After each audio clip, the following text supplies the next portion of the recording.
प्यारे बच्चों, कैसे हैं आप लोग। आई होप आप लोगों को क्लासेस समझ में आ रही होंगी और बहुत अच्छा लग रहा होगा। आज हम इकोनॉमी में एक नया चैप्टर पढ़ने वाले हैं, बजट को पढ़ेंगे और ये बहुत ही इम्पोर्टेंट है। तो आज बजट को जो है अच्छे से देखेंगे हम कि बजट क्या है, कितने प्रकार का होता है, किस प्रकार की बजट की क्या खासियत है, कब से ये जो बजट है ये बनना शुरू हुए हैं और इनमें अलग अलग प्रकार के जो बजट है उनमें क्या क्या खास विशेषताएं होती हैं, वो किससे संबंधित होती हैं। तो चलिए बच्चों, इन सारी चीजों को देखेंगे हम बजट में। और आपका जो पहला हेडिंग है ये है कि राजकोषीय नीति। आपको पता है आपका जो चैप्टर का नाम है राजकोषीय नीति एवं कर संरचना, यानी कि जो बजट है वो राजकोषीय नीति का एक भाग है। राजकोषीय नीति एक बहुत बड़ी नीति होती है जिसके अंतर्गत सारी चीजें आती हैं।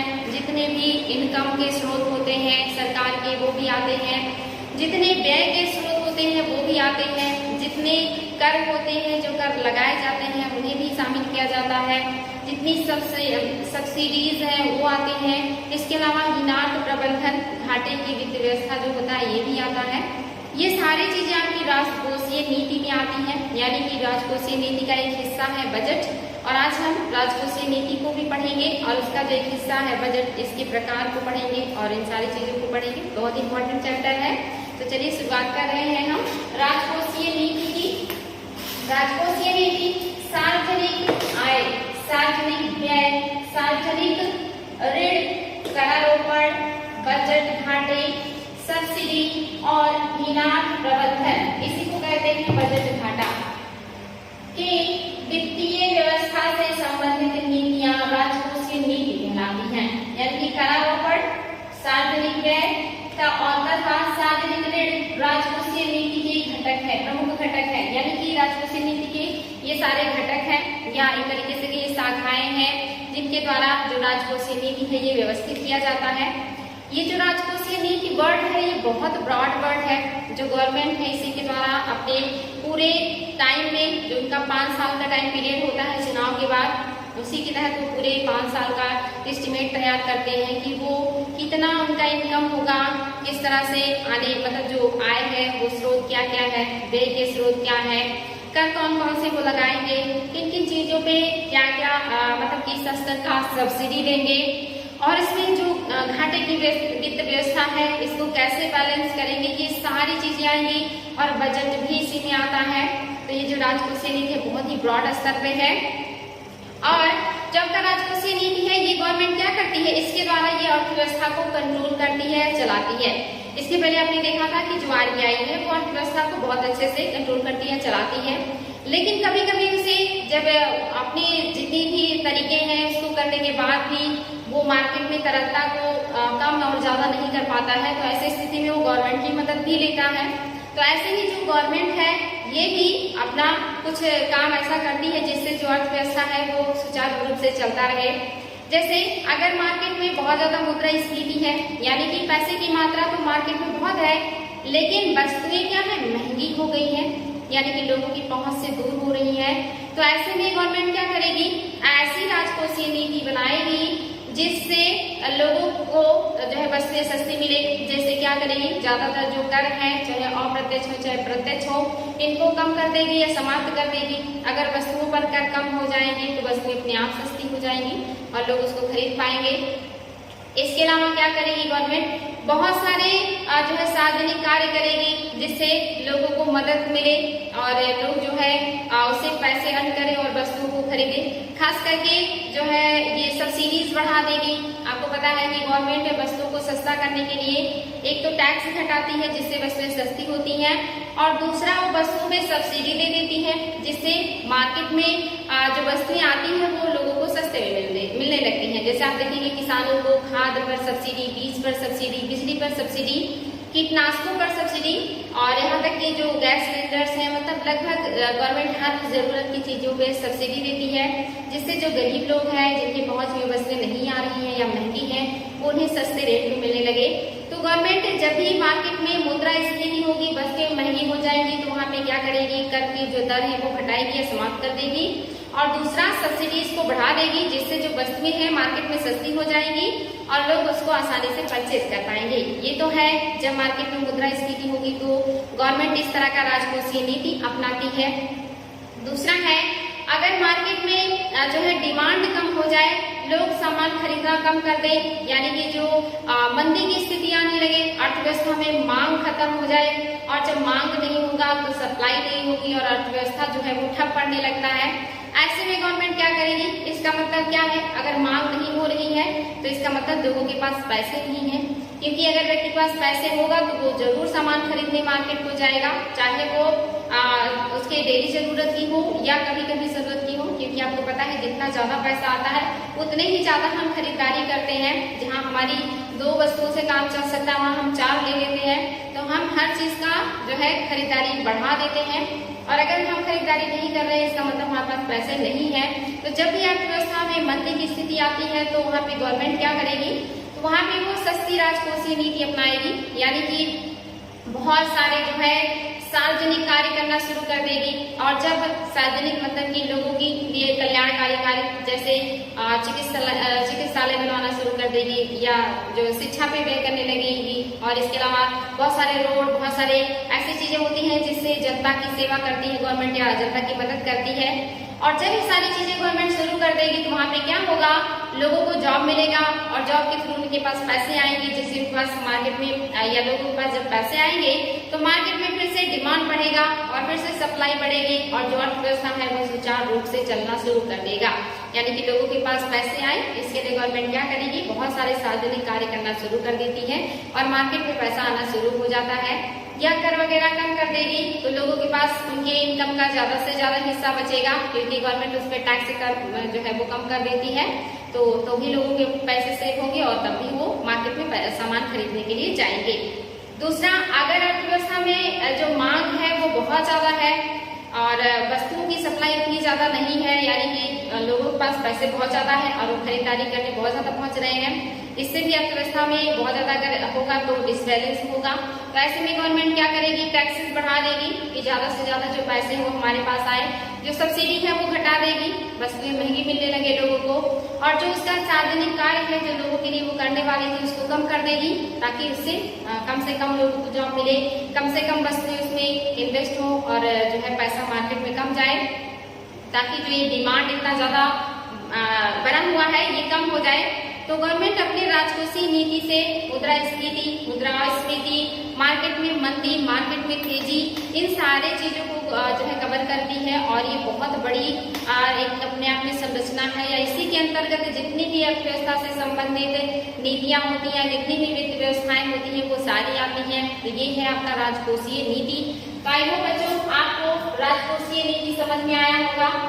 इसका एक हिस्सा है बजट, जिसको हमें और भी डिटेल में पढ़ना है। बजट पद्धति संसाधनों की उपलब्धता का एक अनुमान लगाने और फिर उन्हें एक पूर्व निश्चित प्राथमिकता के अनुसार किसी संगठन के विभिन्न कार्यकलापों के लिए आवंटित करने की प्रक्रिया है। यानी कि बजट क्या है, जो भी सरकार के पास संसाधन है वो अनुमान लगाएगा कि हमारे पास कितने संसाधन हैं और कौन सा क्षेत्र है जिसमें ज्यादा पैसे इन्वेस्ट करने की जरूरत है, इस बात का अनुमान लगाएगी गवर्नमेंट। और अनुमान लगाने के बाद जहां पे ज्यादा पैसे की जरूरत होगी उसके ऊपर ज्यादा बजट के पैसे को आवंटित किया जाएगा, और जहां पे कम जरूरत है विकास या डेवलपमेंट या पैसे की, वहां पे कम पैसा जो है बजट का पैसा खर्चा करेगी। यानी कि पूर्व अनुमान लगाएगी और पहले से ही अनुमान लगा के अलग अलग मदों में अपने संसाधनों का जो है व्यवस्था करके अलग अलग मदों में खर्चा करना ही बजट है। यानी कि जैसे किसी की सैलरी आती है महीने की 50,000, तो वो पहले अनुमान लगाएगा कि इस बार हमें शिक्षा पर कितना खर्चा करना है या अपने बच्चों को कौन से स्कूल में डालना है और कितनी फीस पे करनी है। फिर स्वास्थ्य के लिए हमारे पास क्या सुविधाएं होनी चाहिए, हमें उस पर कितना पैसा इन्वेस्ट करना है।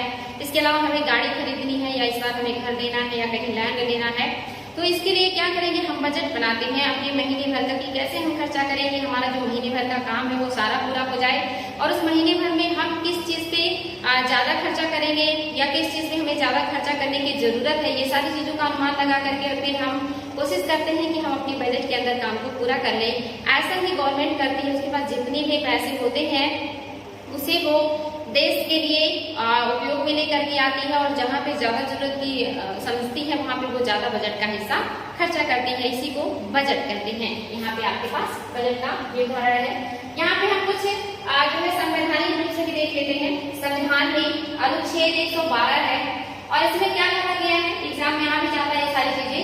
राष्ट्रपति प्रत्येक वित्तीय वर्ष के भारत सरकार का उस वर्ष के लिए प्राकृतिक प्राप्तियां क्या होती हैं, यानी कि जो पहले से आकलन किया गया हो जिन प्राप्तियों की कि हाँ इतना हमें जो है मिलेगा इस बार, इतनी हमारे पास राजस्व होगा या फिर जैसे आप देखते हैं कि जो सरकार है वो पहले ही सब्सिडी कैसे जारी कर देती है या पहले ही MSP कैसे जारी कर देती है खाद्यान्नों पर, क्योंकि वो अनुमान लगाती है कि कितना लगभग खर्चा आएगा इस बार, खाद का कीमत इतना है, पानी का कीमत कितना है, बीज का इतना है, तो किसानों का लगभग कितना खर्चा आएगा फसल उत्पादन में और उससे उनको थोड़ा ज्यादा मिलना चाहिए, ये अनुमान लगा करके सरकार क्या करती है, सब्सिडी जारी कर देती है।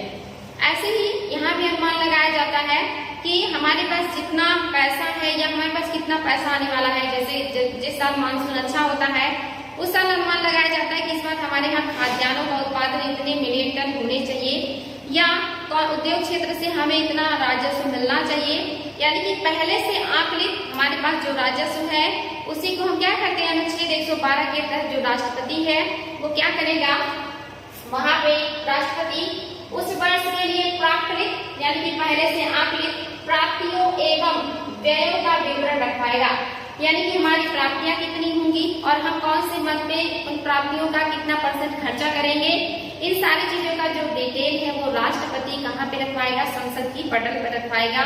ये कहाँ लिखा है, अनुच्छेद 112 में लिखा है। इंपॉर्टेंट है बच्चों। बजट 2017-18 की महत्वपूर्ण विशेषता यह रही कि रेल बजट को आम बजट में करके पेश किया गया, यानी कि जो आपका 17-18 का बजट है इसमें आपका 2017-18 की महत्वपूर्ण विशेषता यह रही कि रेल बजट को आम बजट में करके पेश किया गया। ये एग्जाम में आता है क्वेश्चन कि रेल बजट को आम बजट के साथ कब पेश किया गया, तो ये 2017-18 में किया गया। लेकिन इससे पहले आपने देखा था कि अंग्रेजों के टाइम में 1920 और 21 में एक कमेटी बनाई गई थी जिसको एक्वर्थ कमेटी कहा जाता है, उन्हीं की अध्यक्षता में एक कमेटी बनी थी और इन्हीं की संस्तुति पर कहा गया पहली बार की जो रेल है उसे आम बजट से अलग कर दिया जाना चाहिए, यानी कि आम बजट और रेल बजट को कब अलग किया गया है, तो 1924 में। एग्जाम में आता है क्वेश्चन कि रेल बजट को आम बजट से कब अलग किया गया था, 1924 में किया गया था।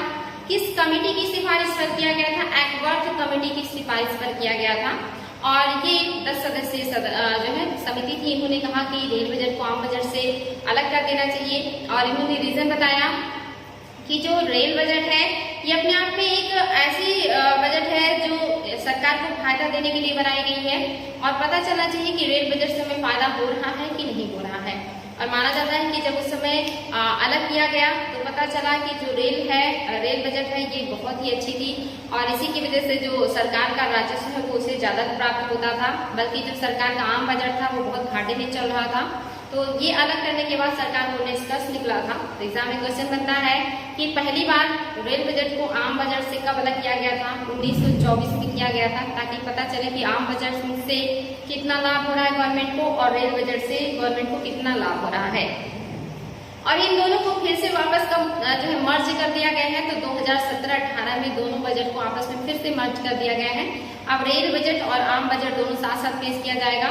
और इस बार ऐसा करने का क्या रीजन है, तो आप जानते हैं कि हमारे जो बजट है ये हमेशा हमारे खर्चे से कम रहता है, यानी कि हम अपने बजट से ज्यादा खर्चा करते हैं और ऐसे में आम बजट जो है ये हमारा मोस्टली जो है घाटे में ही रहता है। साथ ही आपका रेल बजट भी घाटे में जाने लगा है, क्योंकि आपको पता है कि रेलवे में जो फायदा होता है वो हमें माल ढुलाई से होता है, जो यात्रियों के जो है संचालन से जो पैसे आते हैं वो बहुत कम आते हैं, यानी कि उससे भी कहीं ज्यादा उसके देख रेख में लग जाता है। इस वजह से जो रेलवे का घाटा है वो बढ़ने लगा है, यानी कि जो मुनाफा है वो हमें सिर्फ माल ढुलाई से मिलता है, यात्रियों के आने जाने से हमें कोई फायदा नहीं है, बल्कि नुकसान होता है और उस नुकसान की जो भरपाई है माल ढुलाई करके पूरा किया जाता है।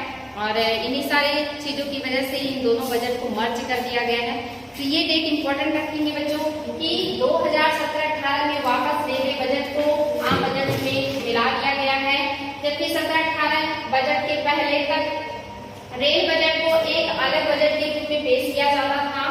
वित्तीय वर्ष 2017-18 से बजट प्रस्तुत करने की तिथि में भी बदलाव किया गया है, ये पॉइंट भी इम्पोर्टेंट है। अभी क्या किया गया है, 1 फरवरी कर दिया गया है आपका जो प्रस्तुत किया जाएगा बजट, अब वो 1 फरवरी को किया जाएगा, जबकि इसके पहले जो बजट प्रस्तुत किया जाता था वो या तो 28 फरवरी को किया जाता था या 29 फरवरी को किया जाता था, और इसमें परिवर्तन कर दिया गया है। अभी 1 फरवरी को जो है पेश किया जाएगा, और ये कब से है, 2017-18 से है, और इसी साल दोनों बजट को मर्ज भी किया गया है। तो दोनों चीजें इंपॉर्टेंट है, इसको जरूर ध्यान रखेंगे आप लोग। इसके अलावा आप देखेंगे कि जो है भारत में पहला बजट 18 फरवरी 1960 में, भारत में पहला बजट 18 फरवरी 1860 में। इम्पोर्टेंट है ये डेट, कैनिंग का शासनकाल में। आपको पता है कि जब 1857 की क्रांति हुई थी, उस समय हमारे यहाँ जो वायसराय थे कैनिंग थे, ये अंतिम गवर्नर जनरल थे और पहले वायसराय थे, और इनका जो शासनकाल है 1960 तक है। 1960 में भी इन्होंने बहुत सारा इम्पोर्टेंट वर्क किया है, और उस समय हमारे यहाँ का पहला बजट पेश किया गया था। उस समय जो वायसराय थे वो कैनिंग थे। एग्जाम में आ सकता है कि भारत का जो पहला बजट पेश किया गया तो वायसराय कौन था, कैनिंग थे। किसने किया था, तो इनका नाम था जेम्स विल्सन। इम्पोर्टेंट है, जेम्स विल्सन ने ही पहला बजट भारत में प्रस्तुत किया था, कैनिंग के शासनकाल में प्रस्तुत किया था। भारत का पहला बजट यानी कि स्वतंत्र भारत का जो पहला बजट, ये तो आपका भारत का पहला बजट है, और ये आपका स्वतंत्र भारत का पहला बजट है। स्वतंत्र भारत का पहला बजट 26 नवंबर 1947 को तत्कालीन वित्त मंत्री, नाम याद रखेंगे, R.K. षणमुखम चेट्टी। ये नाम आप लोगों को याद होना चाहिए बच्चों। R.K. षणमुखम चेट्टी के द्वारा प्रस्तुत किया गया था स्वतंत्र भारत का पहला बजट, और ये कब किया गया है, 26 नवंबर 1947 को। जबकि भारत का पहला जो बजट है ये जेम्स विल्सन के द्वारा प्रस्तुत किया गया है, जब अंग्रेजों का शासन था 1860 में, और 1860 में जो वायसराय थे वो कैनिंग थे, और स्वतंत्र भारत का जो किया गया है ये 1947 में किया गया है 26 नवंबर को, और जो वित्त मंत्री है वो R.K. षणमुखम चेट्टी है या चेट्टी है, ये डेटा आपको पता होना चाहिए, इन्हीं के द्वारा प्रस्तुत किया गया था।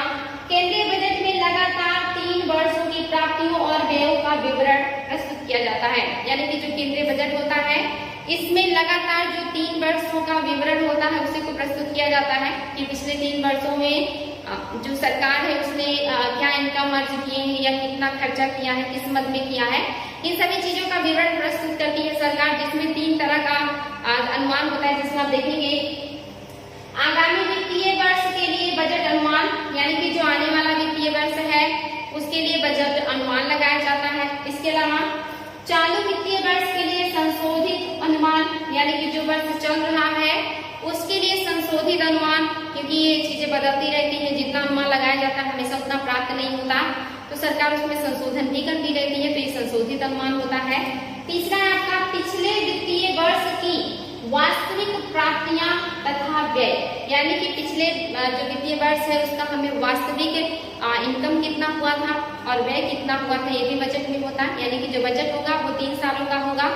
एक तो पिछले वर्ष आपने कितना प्राप्त किया, कितना व्यय किया, दूसरा आप जो करने वाले हैं इस साल वो कितना है उसका अनुमान भी उसमें होता है, तीसरा अगले साल आप क्या करेंगे उसका भी अनुमान लगा करके बजट को तैयार किया जाता है। तो इम्पोर्टेंट है बच्चों, आपका जो केंद्रीय बजट होता है उसमें 3 वर्षों की प्राप्तियों और व्ययों का विवरण होता है। बजट के प्रकार आप देख रहे हैं, बजट 5 प्रकार के होते हैं। पहला है एक समान मद बजट, ये बहुत इंपॉर्टेंट नहीं है। दूसरा है निष्पादन बजट, इसको परफॉर्मेंस बजट भी कहते हैं। ध्यान रखेंगे बच्चों की बजट 5 प्रकार का होता है। एक समान मद बजट, निष्पादन बजट या परफॉर्मेंस बजट, तीसरा है आउटकम बजट या परिणाम बजट, इंपॉर्टेंट है, और चौथा है शून्य आधारित बजटिंग, और पांचवा है जेंडर बजटिंग। ये 5 तरह के बजट हमारे गवर्नमेंट के द्वारा बनाए जाते हैं और इसका क्रियान्वयन किया जाता है। जिसमें आप देखेंगे एक समान मद बजट बहुत इंपॉर्टेंट नहीं है, लेकिन आपका जो निष्पादन बजट है इसको परफॉर्मेंस बजट भी कहते हैं। ये क्या है? वित्तीय वर्ष 1975-76 के आम बजट से निष्पादन बजट की शुरुआत की गई। एग्जाम में आ सकता है कि परफॉर्मेंस बजट की शुरुआत कब की गई थी? तो ये शुरुआत किया गया है वित्तीय वर्ष 1975-76 के आम बजट से। इस बात को ध्यान दीजिए बच्चों, ये बहुत पहले ही किया गया था, 1975-76 से ही इसका अनुमान करके निष्पादन बजट शुरू किया गया है। निष्पादन बजट से संगठन के लक्ष्य एवं उद्देश्य परिलक्षित होते हैं। यानी कि परफॉर्मेंस से क्या होता है कि आपका उद्देश्य क्या है, आपका लक्ष्य क्या है, इसको हम अपने परफॉर्मेंस से ही लोगों को बताते हैं। जैसे हम IAS बनने आए हैं तो क्या हम बेहतर परफॉर्मेंस दे रहे हैं, क्या अच्छे से पढ़ाई कर रहे हैं, क्या हमारे जो टेस्ट है वो अच्छे आ रहे हैं, क्या हमें नॉलेज हो रहा है। अगर हमारा परफॉर्मेंस अच्छा है और हमारा लक्ष्य अच्छा है तो इसका मतलब हम लक्ष्य की तरफ बढ़ रहे हैं, क्योंकि हम परफॉर्मेंस अच्छा दे रहे हैं। लेकिन हमने लक्ष्य तो बन लिया है, IAS मतलब रखा है IAS बनने का, लेकिन हम परफॉर्मेंस अच्छा नहीं दे रहे हैं, तो अपने लक्ष्य को कैसे हासिल करेंगे या उस रिजल्ट को कैसे देंगे जिसका हमने जो है प्रण किया है या जिसके लिए हम आए हैं। तो यहाँ पर भी क्या होता है, यानी कि आपने जो बजट बनाया है उसको आप सही रूप से क्रियान्वित कर रहे हैं कि नहीं, सही रूप से वो चल रहा है कि नहीं, ये कैसे पता चलेगा? जब आपका परफॉर्मेंस अच्छा होगा। तो इसलिए हम क्या करते हैं, निष्पादन बजट में संगठन के लक्ष्य एवं उद्देश्य परिलक्षित होते हैं। इन लक्ष्यों को एक कार्यनीति के माध्यम से प्राप्त करने का प्रयास किया जाता है। यानी कि कोई भी लक्ष्य प्राप्त करने के लिए कार्यनीति, एक रणनीति, एक योजना बनानी पड़ती है। बिना किसी रणनीति या कार्य योजना के कोई भी लक्ष्य हासिल करना आसान नहीं होता। और उस रणनीति को बना करके हम उस पर जब बेहतर काम करते हैं, बेहतर परफॉर्मेंस देते हैं, तो लोगों को लगता है कि नहीं हम IAS जरूर बनेंगे, क्योंकि हमारा जो परफॉर्मेंस है, हमारी जो रणनीति है वो बहुत अच्छी है। तो यहाँ पे क्या होता है, इस बजट में देखा जाता है कि जो लक्ष्य रखा गया है, जो उद्देश्य है, उसको प्राप्ति के लिए ये बढ़िया जो है नीति बनाई गई है कि नहीं, लोग अच्छे से वर्क कर रहे हैं कि नहीं, इनका परफॉर्मेंस कैसा है, उस लक्ष्य की तरफ किस तरह से अग्रसर हो रहे हैं, ये सारा आपका निष्पादन बजट कहलाता है। इसके अलावा निधियों से परिणामों और अंततः जो है आउटकम प्राप्त होने की किस प्रकार की उम्मीद है।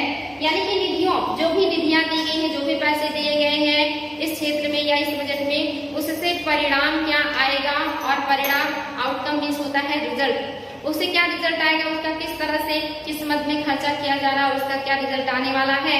ये सारी चीजें लोगों के परफॉर्मेंस से पता चलता है और इसी को कहते हैं परफॉर्मेंस बजट। तो आई होप आपको परफॉर्मेंस आपका बजट समझ में आया होगा या निष्पादन बजट आया होगा समझ में। 1975-76 में शुरू किया गया है और यहाँ पे लोगों की जो उद्देश्य है, जो लक्ष्य है, उस पर वो लोग किस तरह से नीतियां बना करके काम कर रहे हैं, क्या परफॉर्मेंस है उनका, इसको देखा जाता है कि किस तरह से अपने काम को या लक्ष्य की प्राप्ति की तरफ अग्रसर है, किस तरह ये निधियों का यानी कि वित्त का उपयोग कर रहे हैं। ये सारी चीजें आपके परफॉर्मेंस बजट में आती हैं। ये आपका है इम्पोर्टेंट है, ध्यान देंगे।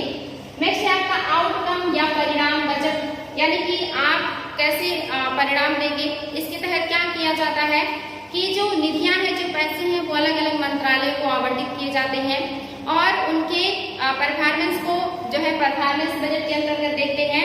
उसके बाद वो क्या रिजल्ट दे रहे हैं, किस जो है मंत्रालय का किस तरह का रिजल्ट आ रहा है, बेहतर रिजल्ट आ रहा है कि नहीं आ रहा है। जैसे आप जानते हैं इस तरह के जो है बजट में एक तरीके का कंपटीशन होता है, कंपटीशन देखा जाता है।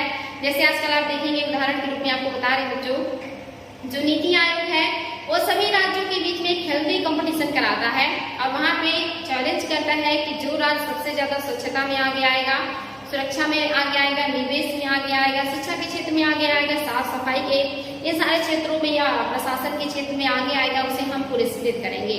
जिसकी वजह से आपने देखा कि पिछले कई सालों से जो मध्य प्रदेश का इंदौर शहर है, ये सभी शहरों को पीछे करके आगे आता है। बाकी अलग अलग क्षेत्रों में अलग अलग जो क्षेत्र है वो आगे आते रहते हैं। तो यहाँ पे जो यूपी का परफॉर्मेंस है ये एवरेज है, बहुत अच्छा भी नहीं है और बहुत बेकार भी नहीं है, ऐसे ही आपका जो आउटकम है या परिणाम बजट है, यहाँ पर भी कंपटीशन होता है कि जो राज्य है वो अपना अपना रिजल्ट दिखाते हैं कि देखिए हमने सफाई के क्षेत्र में इतना बढ़िया काम किया है, तो नीति आयोग उनको पुरस्कृत करती है और हर क्षेत्र में जो राज्य जिस तरह का प्रदर्शन करते हैं उसी हिसाब से उनको पुरस्कार दिया जाता है।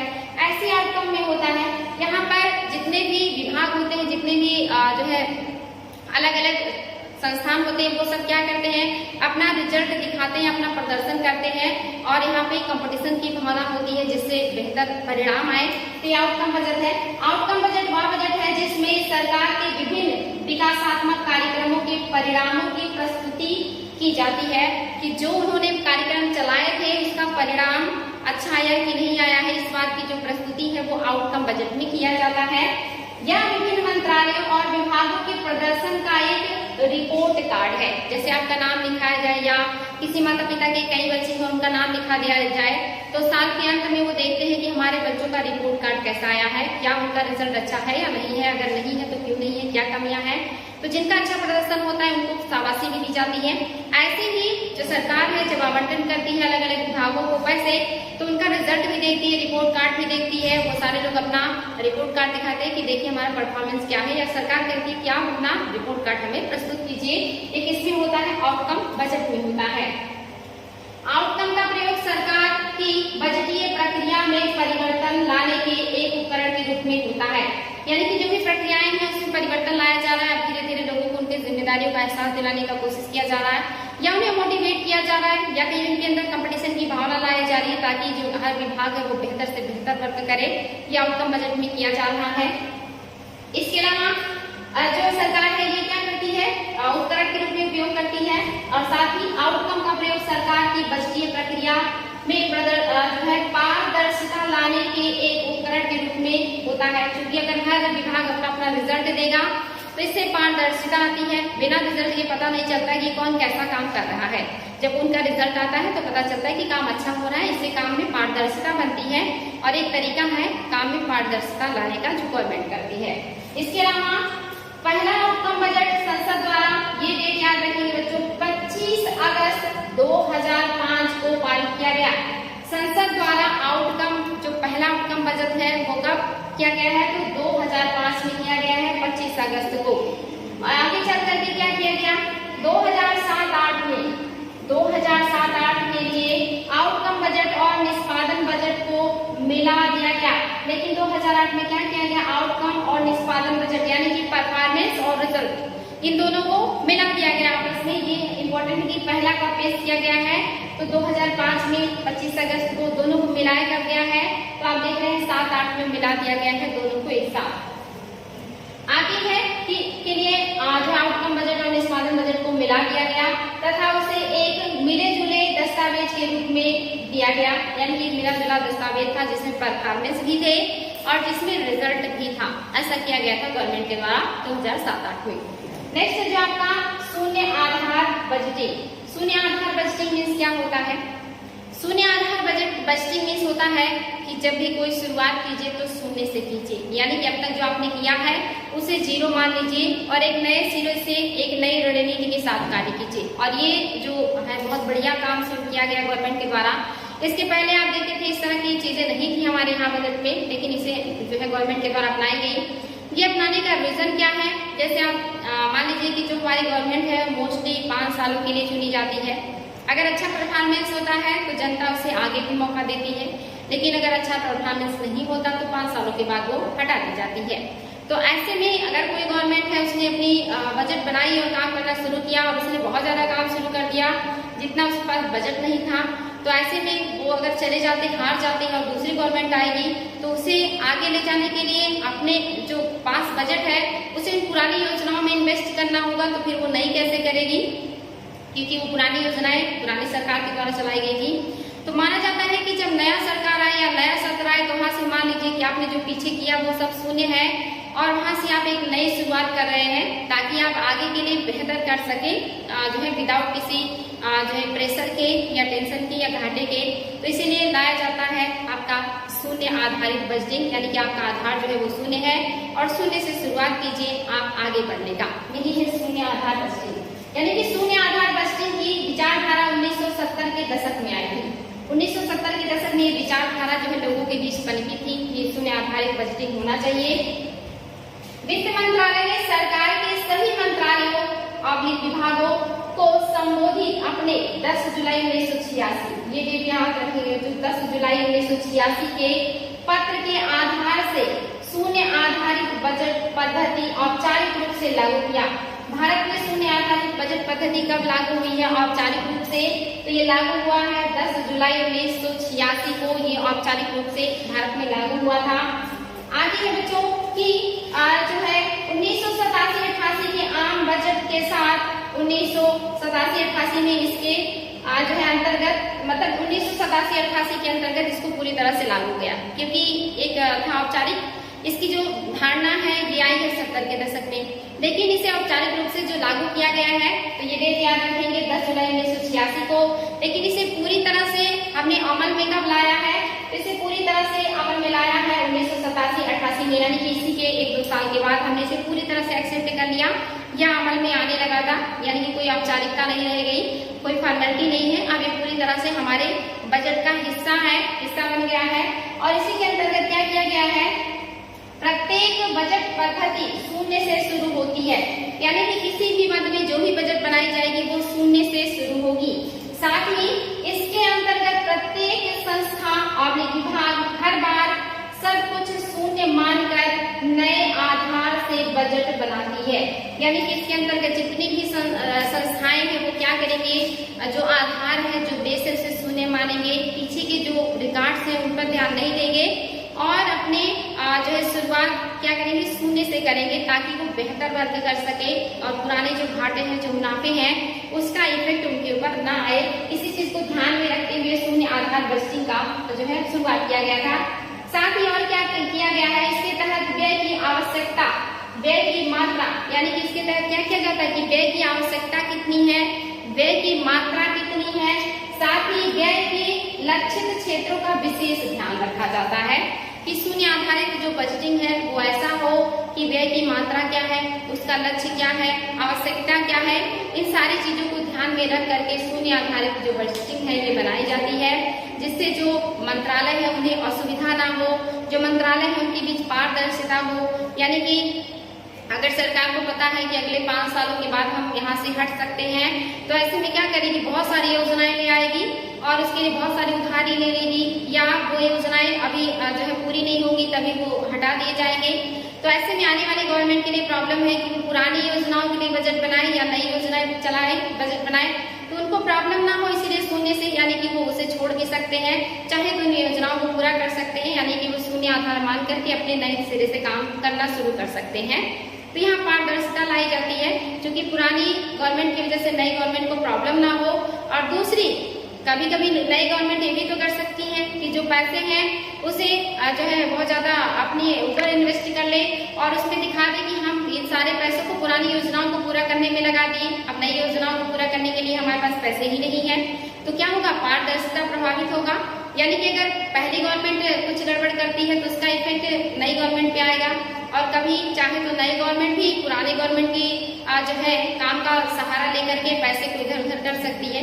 तो ऐसे में काम जो है वो पारदर्शी रूप से हो, या कोई भी बहाना ना बना पाए, या कोई इस तरह का काम ना कर पाए, पारदर्शिता हो उनके वर्क में। इसी को ध्यान में रखते हुए जीरो आधारित जो बजट है, मतलब जो है जीरो बेस बजटिंग का जो प्रचलन भारत में किया गया है 1987-88 से, ये पूरी तरह से हमारे देश में लागू हो गया है। 1986 में हमने इसे औपचारिक रूप से शुरू किया था और इसकी जो धारणा है 1970 के दशक में भारत में आई थी, तब से हमारे यहाँ जो जीरो आधारित बजट है इसको हम लेकर चल रहे हैं। जो आपका लास्ट है जेंडर बजट, ये क्या है जेंडर बजटिंग? इसकी शुरुआत वित्त वर्ष 2005 और 6 में किया गया था। ये भी इम्पोर्टेंट है बच्चों, 2005-6 में जेंडर आधारित बजटिंग की जो शुरुआत की गई थी। क्या बजट की गई है?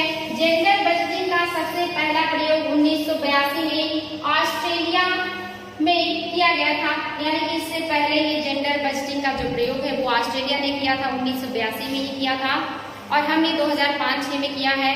जेंडर बजटिंग होता क्या है? तो आपको पता है कि हमारी सोसाइटी में 2 जेंडर सबसे ज्यादा महत्वपूर्ण माने जाते हैं कि स्त्रीलिंग पुल्लिंग यानी कि इन्हीं की जो है संख्या है लगभग बराबर है और यही सबसे ज्यादा महत्वपूर्ण रोल में होते हैं। हालांकि एक थर्ड जेंडर भी है हमारी सोसाइटी में। तो यहाँ पे जो सरकार है जो भी बजट बनाती है तो ध्यान देती है कि हमारे सोसाइटी में कम से कम 2 जेंडर है जो सबसे महत्वपूर्ण भूमिका निभाते हैं हर जगह पे। तो कहीं ऐसा तो नहीं कि जो महिलाएं हैं वो इस भीड़ में पीछे छूट जा रही है या सोसाइटी में अभी जो है वो जितना उनको आगे होना चाहिए वो उतनी आगे नहीं है। तो ऐसे में उन्हें मुख्य ढर्रे में लाने के लिए या पुरुषों के समान उनको भी अपने पैरों पे खड़ा होने देने के लिए या कॉन्फिडेंस लाने के लिए या उसे योग्य बनाने के लिए जो गवर्नमेंट है जब उसे लगता है कि नहीं महिलाओं की शिक्षा पे और भी ज्यादा इन्वेस्टमेंट होनी चाहिए, महिलाओं की चिकित्सा पर और भी ज्यादा इन्वेस्टमेंट होनी चाहिए, महिलाओं की सुरक्षा पर और भी ज्यादा इन्वेस्टमेंट होनी चाहिए या उनकी जो है जागरूकता के लिए उन्हें और भी ज्यादा आगे लाने के लिए प्रशिक्षित करने के लिए और भी ज्यादा हमें पैसे उनके लिए अलग से आवंटित करने चाहिए ताकि वो पुरुषों के समान समाज में कंधे से कंधा मिलाकर चल सके और सोसाइटी का जो डिसबैलेंस है वो समाप्त हो, दोनों जो जेंडर है वो समान रूप से समाज में खड़े हो, स्टैंड करें हर सोसाइटी में हर क्षेत्र में। इसके लिए जब गवर्नमेंट ध्यान में रखते हुए महिलाओं के लिए बच्चों के लिए भी इस तरह की नीतियां बनाती है, उनके लिए अलग अलग क्षेत्र में अलग से वित्त की व्यवस्था की जाती है या उनके लिए जो योजनाएं चलाई जाती है उसमें और भी बेहतर व्यवस्था की जाती है। जैसे आप जो है उदाहरण के लिए ले सकते हैं उज्ज्वला योजना महिलाओं के लिए ही है ये। इसके अलावा बेटी पढ़ाओ बेटी जो है पढ़ाओ योजना, इस तरह की जो योजनाएं हैं जो लड़कियों के लिए आई है जिससे जो लड़कियां हैं या जो महिलाएं हैं वो आगे बढ़े। मातृत्व वंदना योजना, इस तरह की बहुत सारी योजनाएं जो गवर्नमेंट लेकर के आती है ये क्या है महिलाओं को आगे लाने के लिए उनके सशक्तिकरण के लिए है। ऐसा ही जब गवर्नमेंट बजट बनाती है तो वहाँ पे महिलाओं के ऊपर जब ध्यान दे करके उनके लिए बजट में अतिरिक्त व्यवस्था की जाती है या अतिरिक्त धन आवंटित किए जाते हैं और जेंडर के रूप में रखा जाता महिलाओं के लिए तो इसी को कहा जाता है जेंडर बजटिंग। और ये क्यों किया जाएगा ये सारी चीजें मैंने आपको बताई और उदाहरण के लिए मैंने आप लोगों को कुछ एग्जाम्पल भी दिए कि गवर्नमेंट इस तरह का काम करती है। ये है आपका जेंडर बजटिंग। आई होप आपको राजकोषीय नीति समझ में आया होगा कि कैसे गवर्नमेंट राजकोषीय नीति बनाती है, कैसे संचालन करती है, बजट क्या है, कितने प्रकार का होता है और कौन से प्रकार की क्या विशेषताएं हैं। तो आज के लिए इतना ही बच्चों, वीडियो बहुत बड़ा ना हो, आप लोग बोर ना हो इसलिए छोटा छोटा बनाने का प्रयास करेंगे तो आपको पसंद आएगा। इसी उम्मीद के साथ आज रहने देते हैं, कल नए क्लास में नए आज टॉपिक के साथ मिलेंगे। आज के लिए इतना ही, थैंक यू।